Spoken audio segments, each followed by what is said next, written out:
For them, it is a pleasure to burn. We all know who are we dealing with. Russia is run by men who want to make it a norm, burning lives, destroying cities and villages, dividing people and erasing national borders through war. There is no nation that can stop such war alone. Unaided world leaders' engagement is needed. I'm now in Kharkiv, a city in the east of Ukraine, and unfortunately very close to the border on Russia. What does it mean for Kharkiv? A third year of constant terror. More than 1 million of people in this city. And every night and every day, Russian army is shelling the city, mostly with S-300 missiles.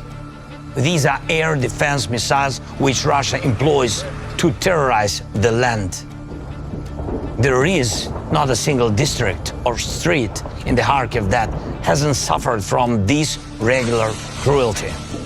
Russia added strikes with guided aerial bombs. Russian aviation comes close to our state border and launches these bombs straight on the city. It is a weapon of indiscriminate destruction. And anyone in any city of the world, from Sao Paulo to Harbin, take this the same way as terror, just like all other Russian strikes on hundreds of other of our cities and villages.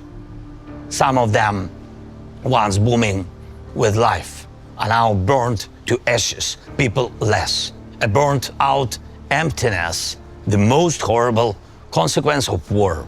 War that we didn't want in Ukraine, that we haven't provoked, and in which Ukraine is defending itself from Russian attempts to seize our resources and territories and destroy our national identity.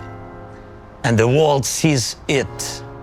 Behind me are the books burned down by Russian missiles. It was one of the largest publishing houses in Ukraine. People got injured here. Unfortunately, there are people killed. Temperature of burning here hasn't managed to totally reach for 451 degrees Fahrenheit. But that's what the leaders of Russia need and want, even higher temperatures. And not only on the sovereign territory of Ukraine, Russia is threatening almost all of its neighbor countries. Russia is the only state that captured the nuclear power plant and is openly using it for radiation blackmail. There is nothing that wouldn't become a weapon for Russia, including hunger. And exactly this the world felt when Ukraine was hit by Russian naval blockade. Russia is the only source of aggression and constantly tries to expand the war. Right now, these days, we are defending ourselves 60 kilometers northeast from this place, from yet another attempt of the Russian assault. Russia is preparing for offensive actions also 90 kilometers northwest from here. They gather another group of troops near our border.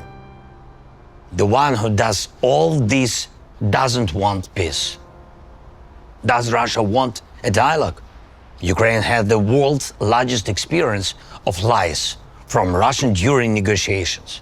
Lies that in particular was Russian cover-up for preparing this war. And that's exactly why global efforts are needed. Global Peace Summit of the leaders whom Russia will not be able to deceive.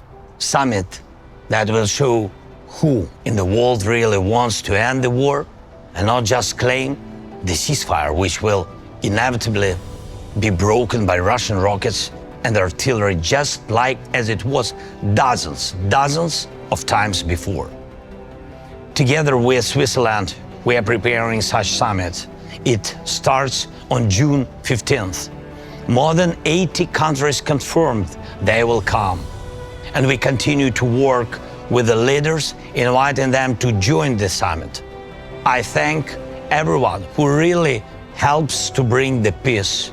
And I am appealing to the leaders of the world who are still aside of the global efforts of the Global Peace Summit. To President Biden, the leader of the United States, and to President Xi, the leader of China, we do not want the UN Charter to be burned down just like these books. And I hope you don't want to either. Please show your leadership in advancing the peace, real peace, not just a pause between the strikes. The efforts of global majority are the best guarantee that all commitments will be fulfilled. Please support the Peace Summit with your personal leadership and participation. For all of us, it should be a pleasure to make peace.